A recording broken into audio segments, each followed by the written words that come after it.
কিয়ামতের ওই কঠিন ময়দানে 7 শ্রেণীর ব্যক্তিকে রব্বুল আলামিন তার আরশের নিচে ছায়া দিবেন।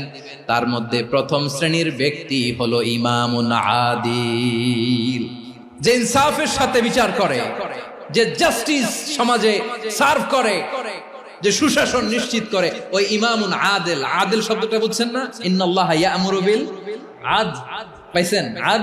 আদিল। 7 শ্রেণীর ব্যক্তিকে আল্লাহ তাআলা সুশীতল আরশের নিচে ছায়া দিবেন, যেদিন তার দেয়া ছায়া ছাড়া কোনো ছায়া থাকবে না। এর প্রথম হচ্ছে ইমামুন আদিল, ন্যায়পরায়ণ শাসক। চিল্লায় বলেন সুবহানাল্লাহ। আবার বিশ্বনবী বললেন, ইন্নাল মুকসিতিনা ইনদাল্লাহি আলা মানাবিরা মিন নূর আন ইয়ামিনির রহমান। কিয়ামতের দিন যারা ন্যায় পরায়ণ হিসেবে আল্লাহর সামনে দাঁড়াবে, কিয়ামতের দিন রব্বুল আলামিন তার আরশের ডান দিকে ওই ন্যায় পরায়ণ লোকদের জন্য আরশের ডান দিকে একটা নূরের